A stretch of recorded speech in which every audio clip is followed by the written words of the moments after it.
একটি গোবরে পোকা আর একটি মৌমাছির কথা একটুখানি শোনেন, তারপরে আমি যাচ্ছি। একটি গোবরে পোকা, একটি মৌমাছি। গোবরে পোকা গু খাচ্ছে, এখন মৌমাছি যাচ্ছে মধু সংগ্রহ করতে, ও তো মধু খায়। তা মৌমাছি যখন উড়ে উড়ে যাচ্ছিল, গোবরে পোকা ডাকতে লেগেছে, এ বড় মিয়া কোথায় যাস? বলে একটু মধু খেতে যাচ্ছে। বলছে দোস্ত একটা কথা বলবো। কে কার দোস্ত? গোবরে পোকা মৌমাছির বলছে দোস্ত একটা কথা বলবো। বলে হ্যাঁ ভাই বল। বলছে শোন, তোর ছাড়া আমার ডানা ভালো, তোর ছাড়া বডি ভালো, তোর ছাড়া 10 গুণ ক্ষমতা আমার, কিন্তু তোর মতো উঠতে পারি না কেন বলতো? ও মৌমাছি বলছে তুই উড়া শিখবি? বলে হ্যাঁ আমি উড়া শিখবো। বলে আমার বাড়ি যাস। গোবরে পোকা এখন কি করলো, ভলিটরি আসার টাসার গোবর টোবর খেয়ে 2-3 দিন ধরে ওর বাড়ি হাজির হয়েছে। এখন বাড়িতে যদি মেহমান আসে, নাস্তা দেওয়ার প্রয়োজন আছে না? জোরে বলেন। যারা ফকিরি বাচ্চা তারা নাস্তা দেবে না, তারা বলে ও খাইলে খাই না খাইলে না খাই, একটু মুখের হাসি পালি অতি খুশি। ও এখন ভেতরে ভেতরে খুশি, বাইরে গেলে তোমার ব্যবস্থা করবো। চোর ধরা পড়েছে দুটো ভেটকি মাছ চুরি করে। মালিক মারছে আর বলছে চাইলে দিতাম চাইলে দিতাম, একটা ছাড়া 10টা দিলাম, চুরি করতে গেলে কেন? অত চুরি করার আগে একবার চাইতে যাও, মারবে তোর বাপের মাছ না। ঠিক না ভুল? হ্যাঁ। তো গোবরে পোকা এখন এতে গিয়েছে, তা বলছে ভাই দাঁড়া একটু তোর জন্য খাবার দাবারের ব্যবস্থা করি, তারপরে তোকে আমি উড়া শেখাবো। তা মৌমাছি এখন খায় কি? মৌমাছি কি খায়? মধু খায়। ও এখন ধুরো বেগিতে উড়ে চলে গিয়েছে, সুন্দর সুন্দর ফুল থেকে মধু সংগ্রহ করছে। এখন মধু সংগ্রহ এনে গিয়ে দোস্তরে বলছে দোস্ত এই নাও মধু খাও, কিছুক্ষণের ভেতরে তোমাকে আমি উড়া শেখাবো। এখন গোবরে পোকা খাচ্ছে আর বলছে ভাই কিরাম গু গু গ্যাস করছে। মৌমাছি রেগে যাবে না? যাবে না। বলছে এই ঢ্যামনা সত্যি করে বল, সারা পৃথিবীর মানুষ এই মাল খাচ্ছে, আমার 14 গোষ্ঠী এই খাচ্ছে, কেউ আজ পর্যন্ত বদনাম করে না, সত্যি করে মানে দাঁতে মেরে দাঁত ভেঙে দেবো। বলে ভাই সত্যি খুব গ্যাস করছে। আবার মৌমাছি উড়ে চলে যায়, সুন্দর সুন্দর সুন্দর সুন্দর ফুল থেকে আবার মধু সংগ্রহ এনে দোস্তরে দিচ্ছে, দোস্ত খাও, কিছুক্ষণের ভেতরে তোমাকে আমি উড়া শেখাবো। দোস্ত খাচ্ছে, আবার বলছে ভাই কিরাম গোবর গোবর গ্যাস করছে। মৌমাছি এখন রেগে গিয়ে বলছে তুই কি খাস বলতো? বলে আমি শুধু গু খাই। কি খাই? বলে আমি শুধু গু খাই। মৌমাছি রেগে গিয়ে বলছে তোর কলজেই গু, তোর দাঁতে গু, তোর ব্যবসায়ী গু, তোর মুখে যত মধু দেব তোর গোবরের মতো গ্যাস করবে, তোর উঠতে শিখতে হবে না, বেরো বেরিয়ে যা। ঠিক তেমনি কিছু মানুষের কাছে কুরআনের বাণী, খোদার কসম কুরআনের বাণী, হাদিসের বাণী এদের কাছে গোবরের মতো লাগে বলে এরা মাহফিলে আসেন, এরা জলসায় আসে না। যাদের কাছে মধুর মতন লাগে তারা মাইকের আওয়াজ সঙ্গে সঙ্গে তারা মাহফিলে হাজির হয়ে যায়। ঠিক না বেঠিক? আজ মুসলমানের ছেলে গান বাজনা পালে খুব ভিড় করে, অথচ কুরআনের মাহফিল দাও, হাদিসের মাহফিল দাও, ইসলামের মাহফিল দাও, মুসলমানের ভিড় লাগে না। চলে আল্লাহ পাক তাআলা তাহলে কিয়ামতের দিন 5টা প্রশ্ন করবে। প্রথম প্রশ্ন, যৌবনটা তুমি কিভাবে কাটিয়েছো? তোমাকে যে আমি যৌবনটা দিয়েছি তুমি সেই যৌবনটা কেমন করে কাটিয়েছো? ওই বান্দা যদি উত্তর না দিতে পারে ওই জায়গা থেকে এক কদম পর্যন্ত পা নাড়াতে পারবে না, কেননা আল্লাহ পাক আল্লাহ তাআলা জানিয়ে দিয়ে গেলেন ও আমার বান্দারা শুনে রেখে দাও, জীবন জমা তোমাকে যখন দিয়েছে, তোমাকে আমার কৃতকর্মের ফল, তোমাকে আমার শুকরিয়া নিয়ামত হিসাবে আমি কাল ময়দানে মাহশরের দিনে আমি জিজ্ঞাসা করব। ও না জওয়ানেরা শুনে রেখে দাও, জেনে রেখে দাও, তোমার যৌবনটা তুমি কিভাবে কাটিয়েছো, কোন রাস্তায় তুমি কোটা বসা করেছো, কাদের সাথে তুমি কাটিয়েছো, সুদখোর মদখোর জিনাখোর ব্যভিচারের সঙ্গে কাটিয়েছো কিনা, হাফেজ সাহেব মাওলানা সাহেব ইসলামের পথে যারা থেকেছে তাদের সঙ্গে কাটিয়েছো কিনা, এই প্রশ্নটা করবে। ওই ব্যক্তি যদি বলে আমি সুদখোরের কাছে ছিলাম, আমি জিনাখোরের কাছে ছিলাম, আমি হয়তো আন্দোলনে গ্রুপ নেমে দিয়েছিলাম, আমার আল্লাহ তাকে সোজা জাহান্নামায় নিক্ষেপ করবে। জোরে বলুন নাউজুবিল্লাহ। দুনিয়ার জমিনে যৌবনটা কেমন, প্রথম প্রশ্ন। দ্বিতীয় প্রশ্ন, যে তুমি দুনিয়ার জমিনে মাল কিভাবে কামাই করেছো, টাকা পয়সা কিভাবে কামাই করেছো, সেটা হারাম থেকে নিয়েছো না হালাল থেকে নিয়েছো?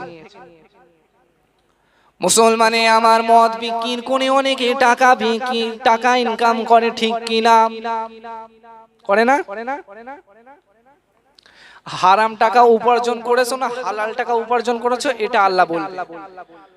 ফজর বেলা চাষা তাড়াতাড়ি নামাজ পড়ে গিয়ে পরের জমিতে কুদাল মেরে নিজের জমিটা বাড়িয়ে নিল, ওই রকম করে ওই ফসলের টাকা তুমি ইনকাম করেছো, ওটা হালাল না হারাম সেটা তুমি একবার দেখো। তোমার যে তুমি যে মাল ইনকাম করেছো, যে পয়সা উপার্জন করেছো, সেটা হালাল না হারাম সেটা বলতে হবে। তৃতীয় প্রশ্ন, যে মাল তুমি কামাই করেছো সেটা কোন পথে ব্যয় করেছো, হালাল পথে না হারাম পথে? হালাল পথে না হারাম পথে? যে টাকা তুমি উপার্জন করেছো সেই টাকাটা কোন পথে ব্যয় করেছো? মুসলমানের ছেলে পাড়ায় একটা ফাংশন দেবে, এই অমুকের কাছে চল, খুব বড় লোক, চল ওর কাছে চল। সলিমুদ্দিনের কাছে গিয়েছে, সলিমুদ্দিনে ধরেছে, ভাই পয়সা তোমাকে আজকে দিতেই হবে। এ দেখছে বাপের জমি জায়গা আছে, বুলেট আছে, 4 টাকা বাড়ি আছে, 2তলা ঘর আছে, নে ভাই কত দিচ্ছিস? ভাই 20,000 টাকা। বলছে এই নে বিল, অমুকের নামে। স্টেজ তৈরি করা হলো, গানের স্টেজ তৈরি করা হলো, মাইকে প্রচার করছে অমুকের ছেলে অমুক 20,000 টাকা সম্মান তো জানাচ্ছে, ব্যাস পড়িয়ে। হ্যাঁ, মুসলমান হারাম পথে ব্যয় করতে শিখে গেছে। কিন্তু একটা নবী দিবস হবে, একটা কুরআন কিলে মাদ্রাসায় দিবে, একটি মসজিদে তোমারকে ফ্যান এসি দেবে, সেসব কোনো কারণে হারাম পথে সবকিছু ব্যয় করতে শিখে গেছে। এমনি আর এই জামানায় মুসলিমদের উপর থেকে নিয়ামত এমনি আর আগেকার সময় মুসলমান চাষ করত, যদি চাষ করত ধান, যদি চাষ করত সারা বছর ওই ধান কেটে যেত। আর এখন 3 মাসও যায় না সে ট্যাঙ্কি খালি হয়ে যায়। হয় না? হয় না? কারণ সে জমিন থেকেও আল্লাহ নিয়ামত উঠিয়ে নিয়েছে, ঠিক না বেঠি? সে জমিন থেকেও নিয়ামত আল্লাহ উঠিয়ে নিয়েছে। চতুর্থ প্রশ্ন করা হবে, তুমি দুনিয়ার জমিনে কাদের সঙ্গে উঠা বসা করেছো, কাদের সাথে উঠা বসা করেছো? যারা আল্লাহর নামাজের ধার ধারে না, যারা বাপ মাকে খেতে দেয় না, তাদের সঙ্গে উঠা বসা করেছো। যে প্রধান নামাজের মুখ দেখে না, যে প্রধান তোমারকে রোজা করে না, যে প্রধান তোমার ইসলাম অনুযায়ী চলে না, শরিয়াত অনুযায়ী চলে না, সেই প্রধানের সঙ্গে তুমি উঠা বসা করে গরিবদের উপরে জুলুম করে, গরিবদের টাকা পয়সা মেরে নিয়ে, গরিবদেরকে অত্যাচার করে নিজে তুমি বড় লোক হচ্ছ। এই মুসলমান শুনে রেখে দেবে, আজকে আমি বলে যাচ্ছি, কাল কিয়ামতের ময়দানে তোমার নাজাত পাওয়া বড় কঠিন হয়ে যাবে, বড় কঠিন হয়ে যাবে। কারণ আল্লাহ রাসূল বলেছেন, যেখানেই মুমিন সেখানেই অত্যাচার বেশি। বাংলাদেশে দেখেননি, কি নাম জানো, মারা গিয়েছে উনি, দেলোয়ার সাইদ, ঠিক, কত নির্যাতন করা হয়েছে। ওই হাসিনা, ও মহা আবু জেহেল, ও দ্বিতীয় আবু জেহেল। এক আবু জেহেল গেছে আর এক আবু জেহেল রয়েছে। 1000 তার বেশি হবে পাওয়ারের লাইট মাথায় ধরে রেখেছে, হাতুড়ি দিয়ে হেঁটোই মারা হতো, গরম পানি তাকে পান করা হতো, দিনে একবার খাতি দিত, তাও শক্ত রুটি। তাকে কুরআন ভুলানোর জন্য কত রকম কায়দা করেছে, করেনি না করেনি? আল্লাহ রাসূল বলছে, যে কান নেই যারাই ঈমানদার তারাই পৃথিবীতে মজলুম, যারা ঈমানদার তারা পৃথিবীতে মজলুম। আর মজলুমদের দোয়া আল্লাহ কবুল করে কখন জানেন? ওই বললাম না, তিন শ্রেণীর মানুষের দোয়া আল্লাহ কবুল করতে দেরি করে না। এক নম্বর হলো মা বাপের দোয়া, মা বাপের দোয়া আল্লাহ কবুল করতে দেরি করে না। দুই নম্বর হলো মজলুম, আর তিন নম্বর হচ্ছে মুসাফির। কি বললাম? যারা পৃথিবীতে ইমানদার তারাই পৃথিবীতে মজলুম। আজকে দেখেন মুসলিম মার খাচ্ছে, মুসলিমের পক্ষে কথা বলার মতো কেউ নাই, মুসলিম জেলে যাচ্ছে, মুসলিমের পক্ষে সঠিক রায় দেওয়ার মতো কেউ নাই, মুসলিম কোর্টে যাচ্ছে, সঠিক উকিল পাওয়ার মতো কোনো উকিল নাই, মুসলিম মার খাচ্ছে, কোনো মুসলমান পাশে থাকার কেউ নাই। অথচ মুসলিমকে মার খাওয়ানোর জন্য হাজারো মুসলিম আমাদের সমাজে আছে। ঠিক না বেঠিক? এই আওয়াজ দিয়ে বলুন ঠিক না বেঠিক? আজকে মুসলমান আমরা নিজেরাই ইসলামকে শেষ করে দিচ্ছি, নিজেরাই ইসলামকে শেষ করে দিচ্ছি। পৃথিবীতে এই বর্তমান জামানায় আল্লাহ রাসূল বলছে জীবন যাপন করো কঠিন করে নাই, সহজ করে জীবন যাপন করো। কেমন করে? নামাজ পড়বে, রোজা রাখবে, মাল থাকলে যাকাত দেবে, টাকা থাকলে হজে যাবে, বাপ মা সেবা করবে, শরীয়ত মোতাবেক চলবে, বেশি কষ্টে তুমি থাকতে যেও না, দিনা করবে না, ঋণ করবে না, হারাম খাবে না, হালালের জন্য থাকো। আল্লাহ পাক আল্লাহ তাআলা তোমাকে সব দিক থেকে রক্ষা করবেন। ঠিক কিনা বেঠিক? এ মুসলমানের ছেলে বলছে আমার ঘরে যেন বরকত নেই, রুজি পাচ্ছি না। ওরে নামাজের পেছনেই তো রুজি থাকে। ঠিক না বেঠিক? নামাজ শেষ, তোমার পেছনে আল্লাহ পাক আল্লাহ তাআলা ফেরেশতাদের তোমার কাছে রুজি পৌঁছে দেবে নামাজের মাধ্যম দিয়ে। বলে আল্লাহ আমাকে ভালোবাসে না, আল্লাহ আমাকে ভালোবাসে না বলে। আরে তোর ভালোবাসে বলি তো তোর দুতলা বাড়ি দিয়েছে, তোর ভালোবাসি তো তুই কোটিপতি হতে পেরেছিস, তাছাড়া হতে পারতো? জোরে বলে। তোর ভালোবেসেছে বলেই তো তুই দুতলা ঘর করতে পেরেছিস। তুই কি করে বলিস যে আল্লাহ আমার ভালোবাসে না? তুই কবার বেসেছিস? তুই যদি ভালোবাসতিস তুই হারাম খেতে পারতিস? ময়দানে মাগাসুরে দিনেতে ওই রকম ভাবে বিচার করতে লাগবে, এমন করে বিচার শেষ হয়ে যাবে। ময়দানে মাগাসুরে দিনেতে হাজির করা হবে। ওই দিনটা কেমন দিন হবে? কিতাবের বর্ণনায় পাওয়া যায় সূর্যকে মাথার দ্বিগুণ আনা হবে। আজকে আমরা 45 ডিগ্রি সেলসিয়াস সহ্য করতে পারছি না। কত হাজার উঁচুই রয়েছে, কত হাজার হাজার ফুট উঁচুই রয়েছে, তথাপিও সূর্যের তাপ আমরা সহ্য করতে পারি না। ওই ময়দানে মাগাসুরের দিনে আল্লাহ পাক সূর্যকে মাথা দ্বিগুণ আনবে। সূর্যের তাপে জমিনটা পুড়ে লাল তামাক হয়ে যাবে। এই জমিনের উপরে সবাইকে দাঁড়াতে হবে। কে নেতার বেটা, কে পিনির বেটা, কে আমিরের বেটা, ওটা আল্লাহ দেখতে যাবে না। সবাইকে জমিনের উপরে দাঁড়াতে হবে। একমাত্র মুস্তাফার গোলামদের জন্য রয়েছে আরশে আজিমের ছায়া, জান্নাতি খানার ব্যবস্থা।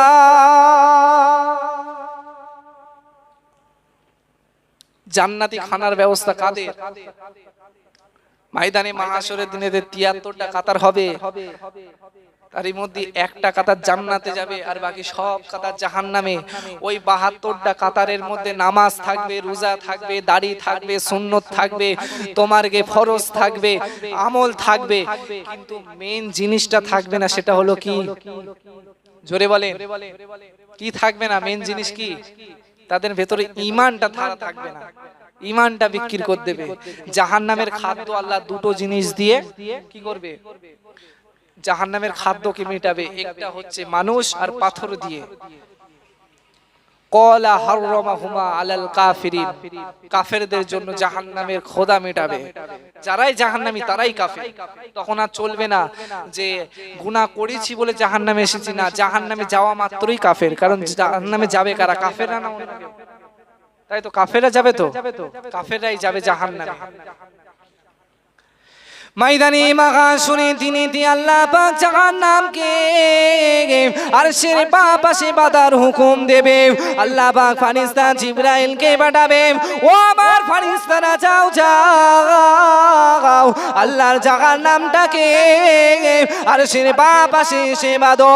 ওই জাহান্নামকে 70,000 চিনচিল দিয়ে বাঁধা হয়েছে এক একটা জিঞ্জিলে আল্লাহ পাকের 70,000 ফারিস্তারা ধরে রাখবে, কিন্তু জাহান্নামকে ধরতে পারবে না, জাহান্নামকে তারা রুখতে পারবে না। ওই জাহান্নাম লম্বা লম্বা জিভ বার করে গুনাহগারদের ধরতে লাগবে, গুনাহগারদের তারা গিলতে লাগবে। ওই জাহান্নামকে কিয়ামতের ময়দানে ধরতে পারবে না। অন্য তাফসীরের মধ্যে পাওয়া যায় আল্লাহ পাক কোরআনের মধ্যে বলছেন ওয়াল বাহরিল মাসজুর, সকলে বলি আল্লাহু আকবার। ওই ময়দানে মাহশরের দিনেতে আল্লাহ পাক আল্লাহ তাআলা দুনিয়ায় যে সমুদ্রগুলো রয়েছে, দুনিয়ায় যত পানি রয়েছে, এই পানিকে আল্লাহ পাক আল্লাহ তাআলা কাল কিয়ামতের ময়দানে অগ্নি করে সমস্ত মানুষকে ঘিরে রাখার হুকুম দেবে। কি দেবে? সমস্ত মানুষকে ওই পানি অগ্নি করে দিয়ে সমস্ত মানুষকে ঘিরে রাখার হুকুম দেবে। আল্লাহর কোরআন বলছে সূরাতুর 21 নম্বর আয়াত ওয়াল বাহরিল মাসজুর। আল্লাহ পাক আল্লাহ তাআলা বলছেন আমি আল্লাহ পাক আল্লাহ তাআলা এই সমুদ্রকে পানিটা আমি অগ্নিতে পরিণত করে কাল কিয়ামতের ময়দানে সমস্ত মানুষদেরকে ঘিরে রাখার আমি হুকুম দেব। ওই সূর্যের তাপে জমিনটা লাল হয়ে যাবে। কেমন লাল হবে? বলছে দুনিয়ার জমিনে একটা লোহাকে পুড়ালে যেমন লাল হয়ে যায়, লোহা লাল দেখেছেন, ও ছাড়াও দ্বিগুণ লাল হয়ে যাবে এই দুনিয়ার জমিনে। এই দুনিয়ার জমিনটা এমন লাল হয়ে যাবে মুসলমান পা রাখার ক্ষমতা থাকবে না। ওই মুসলমানের ছেলে বাপ ছেলের বুকের উপরে দাঁড়িয়ে থাকবে, আবার দেখা যায় ছেলে বাপের বুকের উপরে দাঁড়িয়ে থাকবে, মা মেয়ের উপরে বুকের উপরে দাঁড়িয়ে থাকবে, মেয়ে মার বুকের উপরে দাঁড়িয়ে থাকবে। ওই ময়দানে মাহশরের দিনে এক কথায় বলা যায় যার জোর চলবে সেই মাত্র অত্যাচার করবে। ওই ময়দানে মাহশরের দিনে একবার ভেবে দেখেছেন? কারণ এখন বলছি, এখন হয়তো আপনাদের চেতনা আসতে পারে যে হ্যাঁ সত্যি কাল কিয়ামতের জন্য, কিন্তু এই এখন বলে চলে যাব, এখন আমি বলে চলে যাব, সেই সকালে আবার আগের মতো হয়ে যাবে। ঠিক না বেঠিক? সমাজে এত ওয়াজ হচ্ছে, এত ওয়াজ নসিহত হচ্ছে, গ্রামে ইমাম সাহেব প্রত্যেক জুম্মা বক্তব্য রাখছে, মুসলমানের পরিবর্তন আছে? জোরে বলেন। মুয়াজ্জিদের যদি ইমাম সাহেব একটু যদি বলতে চাই যে সুদ খাওয়া যাবে না, হারাম খাওয়া যাবে না, তোমার কি লটারি কাটা যাবে না, ও সামনের সপ্তাহে দেখবে না, দেখতে পাবে না ইমাম সাহেব। কেন বলেন তো? কমিটির মধ্যে তো 72 জন ওই কাজ করে। ঠিক না বেঠিক? মসজিদের সেক্রেটারি হওয়ার দরকার ছিল কার? যে 5 ওয়াক্ত নামাজ পড়ে। মসজিদের ক্যাশিয়ার হবে যে 5 ওয়াক্ত নামাজ পড়ে সে। এই দাড়ি চাষা মাল, এই সুদখোর, এই গাঁজাখোর, এই জিনাখোর, এর করেছে মসজিদের সেক্রেটারি। মসজিদ মুজাক পাথর দিয়ে তোমাকে উন্নীত করছে। এ বলছে আমি 30,000 টাকা দিয়ে এসিটা লেগেছি, লোকের সঙ্গে বলা বেড়াচ্ছে। তোর এতই যদি দান করার ইচ্ছা থাকতো তুই লোকের সঙ্গে বলছিস কেন? তোর এতই দান করার ইচ্ছা, এতই তোর আল্লাহর ঘর সাজানোর ইচ্ছা, তাই তুই লোক দেখে করছিস কেন? মুসলমান আজকে এত বুকামি আমরা শুরু করেছি, সে বলার কথা না। আহারে মুসলমান, ওই ময়দানে মাহশরের দিনেতে আল্লাহ পাক আল্লাহ তাআলা যারা জান্নাতি হবে তাদের জান্নাতে দিয়ে দেবে, যারা জাহান্নামী হবে তাদেরকে জাহান্নামে দিয়ে দেবে। অল্প সময় মধ্যে আমি বোঝাতে চাইছি, যারা জাহান্নামে যাবে তাদের একটুখানি আযাবের কথা আমি আপনাদেরকে বলি। ওই যাদেরকে জাহান্নামে দিয়ে দেবে, তারা জাহান্নামে যাওয়ার পর তারা কষ্টের কারণে ছটফট করবে। আল্লাহ পাক আল্লাহ তাআলা জান্নাত আর জাহান্নামের মাঝখানে আরেকটা সিস্টেম করবে। কি সিস্টেম? জান্নাত আর জাহান্নামের মাঝখানে একটি কাঁচ রাখা হবে, একটি কাঁচ। জান্নাতবাসীরা জাহান্নামীদের দেখবে আর জাহান্নামীরা জান্নাতীদের দেখবে। এই সিস্টেম কেন করা হবে? কারণ দুনিয়ার জমিনে আল্লাহ পাক আল্লাহ তাআলা বলছে, বান্দা দেখ, যাদেরকে এই নেতা তুই দেখ, এই তুই প্রধানমন্ত্রী দেখ, যাদেরকে তুই নির্যাতিত করেছিলিস, যাদেরকে তুই কষ্ট দিয়েছিলিস, তারা আজকে আমার নিয়ামত জান্নাতে গিয়ে কত সুখ, কত ফুল, কত ফল, কত আনন্দই রয়েছে তুই আজকে দেখ। আর তুই কোন জায়গায় রয়েছিস সেটা তুই দেখ। এই কারণে আল্লাহ পাক জান্নাত আর জাহান্নামীদের দেখানো হবে যে তোরা কতটা সুখে আছিস আর ওরা কতটা শান্তিতে আছে, সেটা দেখ। আল্লাহ পাক আল্লাহ তাআলা জাহান্নামীরা যখন পুড়তে থাকবে, পুড়তে পুড়তে পুড়তে পুড়তে তাদের এক সময় তারা পিপাসায় পড়ে যাবে। আল্লাহ পাক ডাক দিয়ে বলবে, ও রব্বুল আলামিন, পানির কারণে কলিজাটা ফেটে যায়, ও রব্বুল আলামিন আপনি আমাদেরকে একটু পানি দেন। আল্লাহ পাক বলে, না না না, তোমাদেরকে পানি দেওয়া যাবে না। ওই জাহান্নামীরা ওই জান্নাতীদের উদ্দেশ্যে বলবে, ও জান্নাতী, আল্লাহর রাস্তে আমাকে একটু পানি দাও। ওই জান্নাতী বলবে, না না না, ক্বালা হাররামাহুমা আলাল কাফিরিন, তুমি তো কাফের, তুমি তো জাহান্নামী।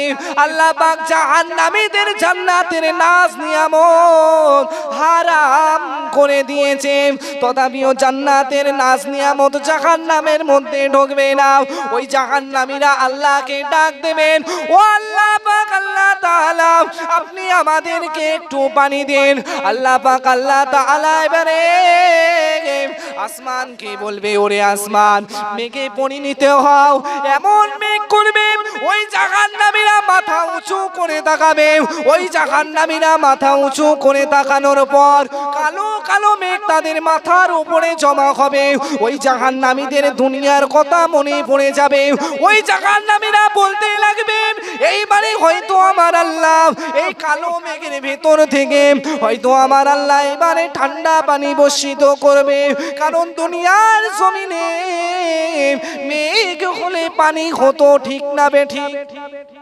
কালো মেঘ হলে পানি হয় না, হয় না? ওই জাহান্নামীরা তখন মনে করবে এই কালো মেঘের ভেতর থেকে হয়তো রব্বুল আলামিন আমাদের জন্য ঠান্ডা পানি হয়তো বর্ষিত করবে। কিন্তু আল্লাহ রাসূল বলে, না, ওদেরকে এমন উত্তপ্ত গরম পানি তাদের মাথার উপরে মানে ফেলবে। হাদিসের বর্ণনায় পাওয়া যায়, একটি মুরগিকে যদি তেলের কড়াই ফেলে দেওয়া হয়, ওই মুরগিটা যেমন ফোনা হয়ে যাবে, যেমন হয়ে যাবে, ওই এক ফোঁটা পানি তাদের মাথায় পড়ার কারণে ওই মানুষগুলো ওই মুরগির মতো হয়ে যাবে। নাউজুবিল্লাহ বলতে পারলেন না? এত ভয়ঙ্কর। আর একটা হাদিসে বর্ণনায় পাওয়া যায়, এমত করে ওই পানিটা তারা আজলা কেটে মুখের কাছে আনবে খাওয়ার জন্য। হাদিসের বর্ণনায় পাওয়া যায়, ওই পানি যখন পান করবে তাদের নাভিটা পুড়ে, গালটা পুড়ে, মাথাটা পুড়ে তাদের পেছনের দরজা দিয়ে বাড়িয়ে যাবে। জোরে বলুন নাউজুবিল্লাহ। জাহান্নামীদের কষ্ট। জান্নাতীরা এবারে ফলমূল খেতে লাগবে, জান্নাতীরা সুসংখ্য ফল খেতে লাগবে। জাহান্নামীরা দেখবে ওই কাঁচ দিয়ে, আর জাহান্নামীরা বলবে, ও জান্নাতী, আল্লাহর রাস্তে আমাকে একটু ফল দাও। ওই জাহান্নামীরা ডাক দেবে নিজের মার পেটের ভাই, আর এক ভাইকে বলবে নিজের মায়ের ভাই। একটা জাহান্নামী আর একটা জান্নাতী। যে জাহান্নামী সে আল্লাহর ওই বান্দাকে বলবে, তার ওই আপন ভাইকে বলবে, ও আমার ভাই, দুনিয়ার জমিনে তোমাকে বড় করতে গিয়ে কত লাঞ্ছনা, কত যন্ত্রণা আমি তোমার জন্য সহ্য করেছিলাম, অতএব তুমি আমাকে একটু পানি দাও। ওই ভাই তখন বলতে লাগবে, না না না, তোমাকে জান্নাতের ফল দেওয়া যাবে না, তুমি তো কাফের, তুমি তো জাহান্নামী। আল্লাহ জান্নাতের সুসংবাদ ফল জাহান্নামীদের জন্য হারাম করে দিয়েছেন। এ না জওয়ানেরা, ওই জান্নাতীরা আল্লাহ পাকের কাছে খাবার চাইবে। আল্লাহ পাক এমন কাঁটা যুক্ত লতা পাতা তাদেরকে খেতে দেবে। আহারে যখনই ওই কাঁটা যুক্ত লতা পাতা তারা খাবে, এমত সময় গলার মাঝখানে তাদের বেঁধে যাবে। এমত সময় তারা আর গিলতে পারবে না। এমত সময় দুনিয়ার কথা তাদের মনে পড়ে যাবে। দুনিয়ার জমিনে মাছ খেতে গেলে আমাদের যদি গলায় কাটা ফুটতো, পানি খেয়ে অথচ শুকনো ভাত খেয়ে আমরা সরাতাম। ঠিক, কাঁটা ফুটলে হয় পানি খেয়ে আমরা কাঁটাটা সরানোর চেষ্টা করতাম, আর নাহলে শুকনো ভাত খালে নাকি সেরে যেত, ওই সরে যায় ওই রকম। ঠিক আছে? তো জাহান্নামীরাই তখন বলবে, আল্লাহ একটু পানি দাও, গলায় কাঁটা ফুটেছে। আল্লাহ পাক এমন গরম পানি দেবে, ওই খাওয়ার সাথে সাথে গলার কাঁটাটা আরো কঠিন জায়গায় বেঁধে যাবে, আরো কঠিন জায়গায় বেঁধে যাবে। তারা সহ্য করতে পারবে না, গাল দিয়ে মুখ দিয়ে তারা রক্ত বেরোতেই থাকবে, বেরোতেই থাকবে। জাহান্নামীদের এই কষ্ট। আর একটা হাদিসের বর্ণনায় পাওয়া যায়, ওই জাহান্নামীদের জাহান্নামীদের আর জান্নাতীদের একটা একটা দিন কাটবে কত বছর? এই দুনিয়ায় 70,000 বছর হয়ে যাবে, আর জাহান্নামের একটা রাত পেরিয়ে গিয়ে দিনে আসবে। তাহলে এক রাকাত নামাজ কাজা করলে কত বছর জাহান্নামে? 70,000 বছর। তাহলে একটা দিন যদি পার করতে যদি দুনিয়ায় 70,000 বছর লেগে যায়, তাহলে ওই দিনের দিন 70,000 বছর যদি ধরে জীবনে কত নামাজ কাজা করেছি, তাহলে ধরেন তো কিরকম সাজা পড়বে। শুধু তাই নয়, হাদিসের বর্ণনায় আরো পাওয়া যায়, ওই জাহান্নামীরা যখন জাহান্নামের মধ্যে পড়তে লাগবে, আবার তারা খাবার চাতে লাগবে, তাদের আবার খাবার দেওয়া হবে, তাদের রক্ত এবং পুঁজ, নিজের রক্ত আর নিজের পচা পুঁজ একটা প্লেটে দেওয়া হবে, সেই প্লেটের বলবে খা, এটাই তোদের খাদ্য। দুনিয়ার জমিনে যাদেরকে তুই অত্যাচার করেছিস আজকে তাদের তুই দেখ, তারা কত আনন্দে আছে, তুই কিরকম ছিলিস। দুনিয়ার জমিনে বান্দা, তোরা আমার কাছে বলে গিয়েছিস, ওয়াদা করেছিলিস যে আল্লাহ আমি দুনিয়ায় গিয়ে তোমার বান্দেগি ছাড়া আমি কিছু করব না। ওই জাহান্নামীরা তখন আওয়াজ দিবে, আল্লাহ আমাদেরকে আর একটিবার সুযোগ দিন, আমাকে আর একটিবার সুযোগ দিন, আমি দুনিয়ার জমিনে গিয়ে তোমার ইবাদত ছাড়া অন্য কোনো ইবাদত আমি করব না। আল্লাহ বলবেন না, আর হবে না। মৃত্যু একবারই, জন্ম একবারই, আর তুমি জন্ম হতেও পারবে না, মৃত্যুবরণ হতেও পারবে না। ওই জান্নাত আর জাহান্নামের মাঝখানে একটি দুম্বা জবাই করা হবে, সেটাকে বলা হয় মৃত্যুকে কুরবান করে দেওয়া। অতএব জাহান্নামেও কোনো মৃত্যু হবে না, জান্নাতেও কোনোদিন মৃত্যু হবে না, তারা আজীবন অমর হয়ে থাকবে। জোরে বলো। এইরকম সিস্টেম করা হবে। জাহান্নামীদের মধ্যে আরো সাজা থাকবে, বিভিন্ন বিভিন্ন ধরনের সাজা, সেসব কথা বলতে গেলে অনেক সময় লাগবে, শর্ট টাইম, তো একটুখানি ছোট্ট বলি। জাহান্নামের মধ্যে বিষাক্ত সাপ থাকবে, ওই সাপের ছোবলের কথা আল্লাহ রাসূল বর্ণনা করছেন। ওই সাপ যদি একবার দর্শন করে 70,000 বছর ধরে, এইটা 40 বছর ধরে তাদের জ্বালা সহ্য করবে। শুধু তাই নয়, তারা একবার ছোবল মারবে না, প্রতিটা মুহূর্তে তারা ছোবল মারবে। তাহলে বলেন তো, একটা ছোবলে যদি 40 বছরের জ্বালা যদি সহ্য করতে হয়, তাহলে প্রত্যেকটা সেকেন্ডে, প্রত্যেকটা মিনিটে, প্রত্যেকটা মুহূর্তে তারা ছোবল মারবে, কত জ্বালা সহ্য করতে হবে। শুধু তাই নয়, বিষাক্ত বিষাক্ত তোমারকে বিচে তারা কামড়াবে, 41,000 বছরের জ্বালা তারা সহ্য করবে ওই বিচে। শুধু তাই নয়, রাসূল বলেন প্রতিটা মুহূর্তে ওই বিচে তাকে দর্শন করতে লাগবে। অন্য হাদিসে বর্ণনা যায়, এমন একটা মশা ওই জাহান্নামের ভেতরে থাকবে, যে মশার হুল, মশা যে আমাদের হুল ফুটায়, আমরা তো দুনিয়ার জমিনে মশা এরকম হাতের তালি দিয়ে মেরে দিই, তাই না? মশার হুল কেউ আবার দেখতেও পাই না, কিন্তু হাদিসের বর্ণনায় পাওয়া যায় ওই জাহান্নামের ভেতরে এমন মশা থাকবে হাতির একটা সুরের মতন, সেই মশা তাকে দর্শন করতে লাগে। কত কষ্ট। এবার একটু জান্নাতীদের দিকে আসি। জাস্ট আর বলতে গেলে অনেক সময় হয়ে যাবে, শুধু আমি বোঝানোর জন্য একটুখানি বলছি জান্নাতের ঘটনা। যখন জান্নাতীরা জান্নাতে চলে যাবে, আল্লাহ পাক আওয়াজ দিবে, ওই আওয়াজের দিকে জান্নাতীরা 70,000 বছর ধরে তাকিয়ে থাকবে। ক বছর? 70,000 বছর। আল্লাহ বলবে, বান্দা তোমরা কি সব পেয়ে গেছো? তোমরা কি সব পেয়ে গেছো? জান্নাতীরা বলবে, জি আল্লাহ সব পেয়ে গেছি। বলে, তোমরা কি কি আর কিছু চাও আমার কাছ থেকে? বলে, আল্লাহ এত সুন্দর জান্নাত দিয়েছো, আমাদের আর কি লাগবে? বলে, তোমরা কি আমার দিদার চাও? জান্নাতীদের আল্লাহ দিদার দেবে। বলে, তোমরা কি আমার দিদার চাও না? বলে, জি আল্লাহ। আল্লাহ পাক দিদার দেবে, আল্লাহ দিদার দেবে। ওই দিদারে জান্নাতীরা 70,000 বছর ধরে তাকিয়ে থাকবে। আল্লাহ যেই আড়াল হয়ে যাবে, জান্নাতীরা বলবে, আল্লাহ 1 সেকেন্ডের জন্য দিদার দিয়ে আপনি এমন করলেন কেন? বলে, বান্দা 1 সেকেন্ড তোমার কাছে মনে হতে পারে, কিন্তু আমি আল্লাহ তোমাকে দিদার দিয়েছি 70,000 বছর ধরে। জোরে বলুন সুবহানাল্লাহ। আর একটু জোরে বলুন সুবহানাল্লাহ। দরুদ শরীফ, আল্লাহুম্মা সাল্লি আলা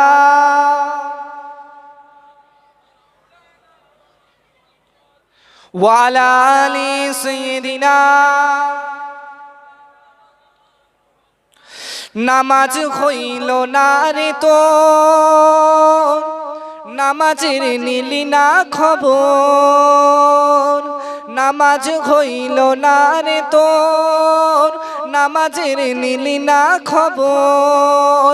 মন পি ধরলি নামাজ পড়লি নামাজ, সারা জীবন ভোর নামাজ হইল না রে তোর, নামাজের নিলি না খবর। এ দাড়ি টুপি হাব্বা জুব্বা সবই তোমার সাদা, এ পাঞ্জাবি পায়জামা তোমার সবই তোমার সাদা, মনের ভেতর তিল পরিমাণ থাকলে তোমার কাদা, নামাজ হইল না রে তোর, নামাজের নিলি না খবর। মন বি ধরলি নামাজ পড়লি নামাজ, সারা জীবন ভোর নামাজ হইল না রে তোর, নামাজের নিলি না খবর। নামাজ তুমি ধর্ম জানো, চুরি তোমার পেশা। চুরি করে না করে না? রুকুতে চুরি, সেজদাতে চুরি করে না? নামাজ তুমি ধর্ম জানো, চুরি তোমার পেশা, ওই নামাজ তোমার কবুল হবে কেমনে করলে আশা, নামাজ হইল না রে তোর, নামাজের নিলি না খবর। আল্লাহুম্মা সাল্লি আলা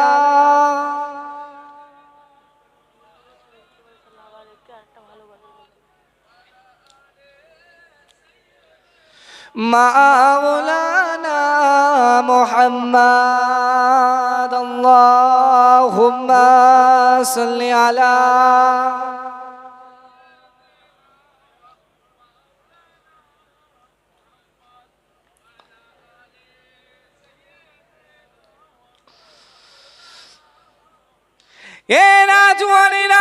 যে কথা বলছিলাম, ওই জান্নাতীরা আবার বলতে লাগবে আল্লাহ আমরা তো আপনাকে দিদার পেয়েছি মাত্র 1 সেকেন্ডের জন্য। আবার আল্লাহ বলবে না বান্দা না, আমি তোমাকে 70,000 বছর ধরে তোমাকে আমি দেখিয়েছি, তথাপিও দুনিয়ার মানুষ বলবে আল্লাহ আমরা তো মনে হলো যে 1 সেকেন্ডে গেছি। ওই জান্নাতের এত নিয়ামত আল্লাহ পাক আল্লাহ তাআলা বলেন, ওই জান্নাতের একটা ফল আল্লাহ পাক আল্লাহ তাআলা এত সুন্দর এত স্বাদ করেছেন, দুনিয়ার ফলের সঙ্গে কোনো রকম তুলনা করা যাবে না। আল্লাহ বলছে হয়তো দুনিয়ার ফলের সঙ্গে এই জান্নাতের ফলের সঙ্গে দুনিয়ার ফলের নাম হয়তো অ্যাডজাস্ট হবে, মিলিত হবে, কিন্তু দুনিয়ার ফলের যে স্বাদ জান্নাতের ফলের সেই স্বাদ মিলিত হবে না, হাজার হাজার গুণ বেশি, হাজার হাজার গুণ বেশি। আল্লাহ রসুল বলছে জান্নাতীরা একবার জান্নাতীরা যখন ফল খেতে চাইবে তারা শুধু মনে করবে তাদের সামনে ফল হাজির হয়ে যাবে, গাছ থেকে যদি ফল পেড়ে থাকে যখনই পারবে সঙ্গে সঙ্গে আবার ওই জায়গাটা আবার একটা ফল ধরে যাবে। জোরে বলুন সুবহানাল্লাহ। সেই জান্নাতের আশা কি আমাদের হয় না যে যাব? হ্যাঁ ইনশাআল্লাহ বলেন, আমল করতে হবে তো। জি না শুধু বসে থাকলেই হবে না। ও মনে করছে হ্যাঁ মসজিদে দান করব, টাকা আছে, সবকিছু করব, ওরে টাকা থাকার পরেও কি অনেক লোক নামাজ পড়ার পরেও হজ করার পরেও সবকিছু পড়ার পরেও জাহান্নামে যাচ্ছে, আর তুমি শুধু দান করি জাহান্নামে জান্নাতে চলে যাবে, কতই সোজা। হ্যাঁ আল্লাহ বলছে বান্দা তোদেরকে যে আমি বলেছি পৃথিবীর জমিনে তলাবুল ইলমি ফারিদাতুন আলা কুল্লি মুসলিমিন আও কামা ক্বালা আলাইহিস সালাতু ওয়াস সালাম। আল্লাহ রাসূল হাদিস শরীফের মধ্যে ফরমাচ্ছেন পৃথিবীর জমিনে ইলম শিক্ষা করা হলো ফরজ। আল্লাহ রাসূল কিন্তু এটা বলেনি যে পৃথিবীর জমিনে আলেম হতে হবে, বক্তা হতে হবে, পৃথিবীর জমিনে পীর সাহেব হতে হবে, পৃথিবীর জমিনে আলেম উলামারা হতে হবে, পৃথিবীর জমিনে হাফেজ হতে হবে, আলেম হতে হবে, মাওলানা হতে হবে, কারি হতে হবে, মুফতি হতে হবে, এই কথা বলিনি। যতটুকু পরিমাণ তুমি শিখতে পারলে আল্লাহর আযাব থেকে বাঁচবে ততটুকু তুমি শেখো, আর এমন কি নিজে শিখেছো এবং তোমার আহলে বায়াতকে তুমি শেখাও, তারাও যেন আগুন থেকে বাঁচে। জোরে বলুন সুবহানাল্লাহ। আল্লাহ সবকিছুই দিয়েছেন, বান্দাকে বাঁচানোর জন্য কুরআন দিয়েছে, সঠিক পথ দেখানোর জন্য কুরআন পাঠিয়েছে। বাইরে থাকো, মা বাপ বাইরে থাকে, সেখানে চিঠি পাঠাচ্ছে, চিঠি পাঠিয়েছে, তুমি চিঠিটা না পড়তে পারলেও অন্য জনাদের পড়াচ্ছ, ভাই দেখ তো কি লিখেছে, পড়তে পারছি না, বাংলা তো পারি না, দেখ তো কি পড়েছে, পড়ে দিচ্ছে। বা যদিও বা পারো ওই কুদকে মুদকে হ্যান দেন একার ওকার জেগে লেগে ওই পড়ছে। কিন্তু কেন পড়ছে? মা পাঠিয়েছে, কি বলছে, টাকা কবে পাঠাবে, হ্যাঁ কবে দেবে, ওই কবে দেবে, এই জন্য পাঠিয়েছে, সেটা পড়ছে। কিন্তু আল্লাহর কুরআন পাঠিয়েছে চিঠি হিসেবে, আল্লাহর সঙ্গে কিভাবে যুক্ত রাখতে হয়, সম্পর্ক রাখতে হয়, জান্নাত কি করে পেতে হয়, হেদায়েত কি করে নিতে হয়, কুরআন পাঠিয়েছে। মুসলমান কুরআন পড়তে জানি না, হাজারো মুসলমান আছে, এরা মুসলমানের ছেলেদের ইংলিশ মিডিয়ামে দিচ্ছে, দাও, কোন রকম আমার কষ্ট নেই, যুক্তি নেই, কিন্তু ইংলিশ মিডিয়ামে দিচ্ছ, দাও, পাশাপাশি কুরআনের জায়গাটা রাখো। রাখলে কি কোনো ক্ষতি হবে? পৃথিবীর বুকে বলেন তো এমন কোন কিতাব আছে যে কিতাব পড়লে পড়ার সঙ্গে সঙ্গে আল্লাহ 10টা নেকি দেবে? আছে? জোরে বলেন, জোরে বলেন, নেই। কিন্তু আল্লাহর কুরআন এমন একটা কিতাব, যে কিতাব দেখলে সওয়াব, যে কিতাব পড়লে সওয়াব, যে কিতাব শুনলে সওয়াব। পৃথিবীর বুকে বলেন তো এমন কোন কিতাব আছে যে শুনলে, পড়লে, দেখলে সওয়াব হবে? আছে? নেই। ছেলেকে ইংলিশ মিডিয়ামে দিচ্ছে, দেন কোনো রকম আশা নেই। কিন্তু ওই ছেলেকে যদি আপনি কুরআনের শিক্ষা না দিয়ে থাকেন, ওই ছেলে যদি ইসলামের শরিয়াতের শিক্ষা যদি না দিয়ে থাকেন, আপনি বাপ হয়েছেন, আপনি যদি মরেও কবরে চলে যাবেন, বাঁশবাগানের কবরে চলে যাবেন, ওই আপনার ওই ইংলিশ পাস ছেলেটা যদি আপনার কবরের কাছে যদিও বা গিয়ে যায়, ওই ছেলে আপনার ওই কবরে গিয়ে বলবে, I billing if a man like to dad order to celebration. ফেরেশতা বলবে, কি আওয়াজ হচ্ছে, মার কি ভালো হচ্ছে না নাকি? শিখেছ কি ইংলিশ? ও তো ইংলিশই বলবে। ওই ফেরেশতারা বাপের কবরে আরো মারবে। তোমার ওই মূর্খ ছেলেটা যদি একটি রব্বির হামহুমা কামা রব্বায়ানি সাকিরা, আল্লাহ পাক ওই 2 ফোঁটা চোখের পানি, ওই সন্তান তার বাপের কবরটা আযাব থেকে মুক্ত করার জন্য ওই 2 ফোঁটা চোখের পানি যথেষ্ট। সুবহানাল্লাহ বলেন। ইংলিশ শিখাচ্ছ, শিখাও, কুরআনের যোগ্যতা তাকে রেখে দাও। নামাজ পড়ো। মুসলমানের ছেলে সব ধরছে, সবকিছু করছে, কিন্তু নামাজ ছেড়ে দিচ্ছে। জুম্মার দিন পার ঘোড়ারই দেখা যায় না, একদম ইমাম সাহেবের পেছনে ধরে গেছে। আমার ছাড়া বড় নামাজি আর এই মসজিদে নেই, আমার ছাড়া বড় নামাজি হতেই পারে না। সবে বারাতে রাত্রে বিরিয়ানি দুয়ার আশায় শুধু বলেছে অমুক ভাই, অমুক চাচা আজকে মসজিদে বিরিয়ানি দেবে। উরে বাবা রে, সে বারান্দায়, বাইরে, বিছানায়, ঘাসের উপরে পাটি পেতে নামাজ পড়া চালু করে দিয়েছে, বিরিয়ানি। অথচ নামাজের আশায় যায়নি, গিয়েছে বিরিয়ানির আশায়। অনেক মুসলমান আছে আজকে এখনো মুসলমান এই জলসায় আসেনি, রাস্তায় ঘোরাঘুরি খাচ্ছে। যখনই বক্তা দোয়া চালু করে দেবে, রব্বানা যালামনা আনফুসানা, দৌড়বে, এই কোথায় বিরিয়ানির প্যাকেটটা আগে দে, ওই দিকে চ। ওরা জলসা শোনার আশায় আসেনি, ওরা এসে তাবারক লওয়ার আশায়। অনেক মুসলমান আছে না নেই, রাস্তায় আড্ডা দেবে, এখানে ওখানে আড্ডা দেবে, যখনই চালু করে দেবে রব্বানা যালামনা, অমনি চলে যাবে প্যান্ডেলের কাছে। মাঝে সাঝে আমিও ভেবে পাইনি যে সারাক্ষণ ধরে সে 8টা থেকে নিয়ে 12টা পর্যন্ত ফাঁকা, আর 12টার পরে এত পরিমাণ বেড়ে যায় কি করে বুঝতে পারি না। তো পরবর্তী বক্তা চলে এসেছে, আমি অদম গুনাহগার বিদায় নিচ্ছি। যতটুকু বলেছি যদি মনে করেন, কারণ আমি আপনাদের শিখাতে পারবো না, আমি কি আপনাদের শিখাতে পারবো? আপনি ভাত খাবেন না, আমি যদি খাওয়াতে চাই আপনি খাবেন? তা আপনারা যদি নিজের ইচ্ছায়, নিজের চেষ্টায় যদি না শেখেন, আমি কিন্তু শিখাতে পারবো না। কিন্তু বলার দায়িত্ব বলছি, বুঝানোর দায়িত্ব বুঝাচ্ছি, হাতে ধরে না পায়ে ধরে বলে যাচ্ছি, আমার ভাইয়েরা, এ জিন্দেগি দুদিনের জিন্দেগি, এ জিন্দেগি বেশি দিন আর নয়। খোদার কসম, আপনি আমল করবেন আপনার জন্য, আমার জন্য না। আপনি আমল করবেন, আমাকে দেবেন, নিজের সন্তানকে দেবেন না, তা আমাকে কোথাকার কিরা। ওই জন্য বলছি বাপ, হাতে ধরে না পায়ে ধরে বলছি, নামাজ পড়ো, নিজের ছেলে মেয়েদেরকে নামাজ পড়ান। যদি নিজে নিজে মূর্খ হয়েছেন, নিজের ছেলে মেয়েটাকে মূর্খ করো না। মসজিদে হোক, মক্তবে হোক, মাদ্রাসায় হোক, একটা টাইম পাঠাও ইমাম সাহেবের কাছে। ইমাম সাহেবকে আর ফ্রি পড়াবে কেউ? কোনো জিনিস আর ফ্রি আছে? মাসে না হয় 50 কি 20 কি 30 দিলে ছেলেকে এক টাইম পড়াবে, কোরআনের শিক্ষা দেবে। কোরআনের শিক্ষা দিলে আপনার যোগ্যটা ওই ছেলে করবে। ওই ছেলে যতদিন ওই কোরআন পড়বে, আপনি মরে যাওয়ার পরে সদগায় দাঁড়িয়ে আপনার কবরে ঢুকতেই থাকবে। জোরে বলুন, আর একটু জোরে বলুন, আরো জোরে। আমি আসছি, বিদায় নেব। আপনারা আমার জন্য দোয়া করবেন। এবছরে রমজান আলেম পাস করব। আরো ইচ্ছা আছে পড়াশোনা করার। তো সম্ভবত আমি কথা বলছি তেতুলিয়া মাদ্রাসা, বারাসাত তেতুলিয়া, ওখানে কথা বলছি রমজান বাদ ওখানে যাব। আপনাদের দুয়ায় আল্লাহ পাক আল্লাহ তাআলা একটা জায়গা দিয়েছেন, দোয়া করবেন আল্লাহ যেন আরো একটি বড় জায়গা আমাকে দান করেন। সকলে বলি আল্লাহুম্মা আমিন। আল্লাহ পাক আল্লাহ তাআলা যেন দ্বীনের জন্য কবুল করেন। সকলে বলি আল্লাহুম্মা আমিন। আল্লাহ পাক আল্লাহ তাআলা আমাদেরকে হেদায়েত দান করুক। সকলে বলি আল্লাহুম্মা আমিন। আচ্ছা, আমার কথায় কি কেউ কষ্ট পেয়েছে? যদি কষ্ট পেয়ে থাকেন, নিজের সন্তান হিসেবে, ছোট ভাই হিসেবে ক্ষমা করবেন।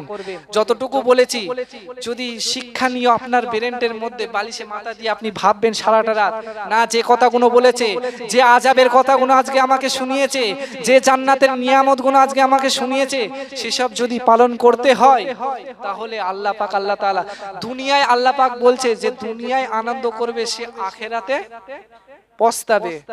তাই তো আল্লাহ ওয়াদা করে বলেছে, জাত পাকের কসম দিয়ে বলছে, আল্লাহ বলছে যাকে আমি দুনিয়া দেবো তাকে আখিরাত দেবো না, যাকে আমি আখিরাত দেবো তাকে আমি দুনিয়া দেব না।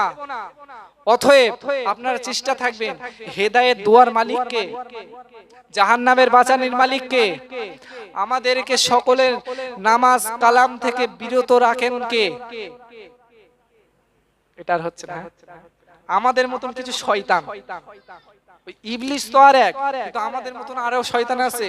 ওরা নামাজের ধার ধারে না, কাউকে পড়তেও দেবে না।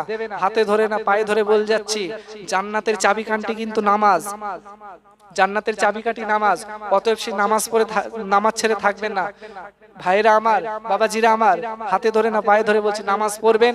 নিজের সন্তানদেরকেও নামাজের কথা বলবেন, পাড়া প্রতিবেশীকেও নামাজের কথা বলবেন। যারা নামাজ পড়েন না তাদেরকে হাত ধরে নিয়ে যাবেন। অতএব আল্লাহর কাছে অন্তত বলতে পারবেন, আল্লাহ নিজে না কিছু করতে পারি, অন্যকে শিখাতে পেরেছি, অন্যকে বলেছি, এটা অন্তত যেনই করবেন। নিজে নামাজ পড়ুন। আল্লাহ পাক আল্লাহ তাআলা শোনার থেকে বলার থেকে বেশি বেশি আমল করার তৌফিক দান করে। সকলে বলি আল্লাহুম্মা আমিন। আল্লাহ পাক আল্লাহ তাআলা আমাদেরকে সকলের সুস্থ শরীর দান করে। সকলে বলি আল্লাহুম্মা আমিন। আল্লাহ পাক আল্লাহ তাআলা যেন আমাদেরকে সকলে 5 ওয়াক্ত নামাজ পড়ার তৌফিক দান করেন। সকলে বলি আল্লাহুম্মা আমিন।